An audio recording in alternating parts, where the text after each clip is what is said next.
ഇടുക്കി വെള്ളത്തൂവലിൽ വീടിന് തീപിടിച്ച് ഒരാൾ വെന്തു മരിച്ചു. രാജാക്കാട് സ്വദേശി ശശീന്ദ്രനാണ് മരിച്ചത്. പടക്കം പൊട്ടിക്കുന്നതിനിടെയാണ് അപകടമെന്നാണ് പ്രാഥമിക നിഗമനം.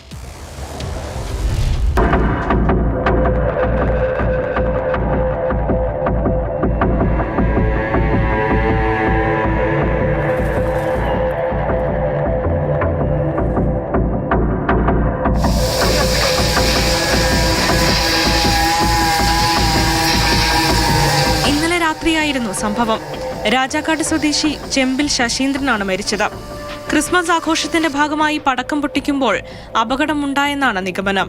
ശശീന്ദ്രന്റെ സഹോദരൻ വിക്രമനാണ് തീപിടുത്തമുണ്ടായ വീട്ടിൽ താമസിക്കുന്നത്.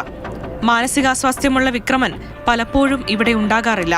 ഇന്നലെ രാത്രി സഹോദരനെ കാണാനാണ് ശശീന്ദ്രൻ ഇവിടെ എത്തിയത്. ശശീന്ദ്രൻ എത്തിയതിനു ശേഷം ഇവിടെ പടക്കം പൊട്ടിക്കുന്ന ശബ്ദം അയൽവാസികൾ കേട്ടിരുന്നു. ഇതിനു പിന്നാലെയാണ് തീപിടുത്തമുണ്ടായത്. പൂർണ്ണമായും കത്തിക്കരിഞ്ഞ നിലയിലാണ് ശശീന്ദ്രന്റെ മൃതദേഹം കണ്ടെത്തിയത്.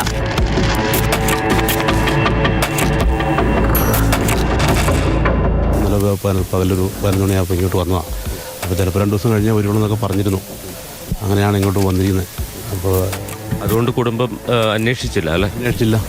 അന്വേഷിച്ചില്ല. പിന്നെ രാത്രിയായി കഴിഞ്ഞപ്പം ഇങ്ങനെ ഇവിടുന്ന് വിളിച്ചു. ഇങ്ങനെ ഒരു വീട് ഇങ്ങനെ കത്തിയിട്ടുണ്ട്, വീട്ടിൽ ഒരു ആൾ മരിച്ചു കിടപ്പുണ്ട് എന്ന് പറഞ്ഞു. അപ്പോൾ എന്നാൽ ശശിചേട്ടൻ്റെ വീട്ടിൽ ഫോണിലേക്ക് വിളിച്ചപ്പം എടുക്കുന്നില്ല. ആ ഫോൺ സ്വിച്ച് ഓഫ് ആയിരുന്നു. അപ്പോൾ അങ്ങനെ സ്വിച്ച് ഓഫ് ആയിരുന്നപ്പം ഈ ശശി എന്ന് പറയുന്ന ആളുടെ ഭാര്യ ആണ് എന്നെ വിളിക്കുന്നത്. അങ്ങനെ വിളിച്ചു കഴിഞ്ഞപ്പം ഞാൻ ചോദിച്ചു, എന്താ ശശിചേട്ടൻ ഫോൺ എടുക്കുന്നില്ല? ഇല്ലെന്ന് പറഞ്ഞു. ഒരു 11 മണി ആയി കഴിഞ്ഞപ്പോൾ രാജാക്കാട് പോലീസ് സ്റ്റേഷനിലേക്ക് അവിടെ മരിച്ചുപോയ ഇദ്ദേഹത്തിൻ്റെ ഭാര്യയെ കൊണ്ട് വിളിപ്പിച്ചപ്പം അവർ പറഞ്ഞ് സംഭവം നടന്നിരിക്കുന്നത് വെള്ളത്തൂൽ പോലീസ് സ്റ്റേഷൻ അതിർത്തിയിലാണ്. അതുകൊണ്ട് ഞങ്ങൾ വെള്ളത്തൂൽ പോലീസ് സ്റ്റേഷനിലേക്ക് വിളിച്ചതിന് ശേഷം തിരിച്ച് വിളിക്കാമെന്ന് പറഞ്ഞു.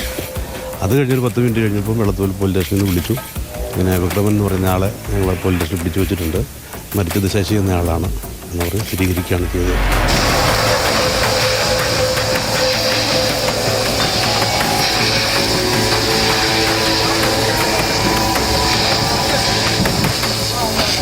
ഫോറൻസിക് സംഘമെത്തി പരിശോധന നടത്തിയ ശേഷം ശശീന്ദ്രന്റെ മൃതദേഹം ഇടുക്കി മെഡിക്കൽ കോളേജ് ആശുപത്രിയിലേക്ക് മാറ്റി.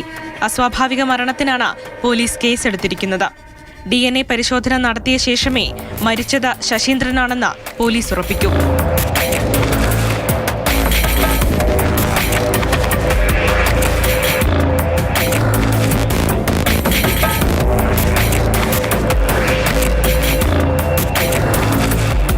മാതൃഭൂമി ന്യൂസ്, ഇടുക്കി.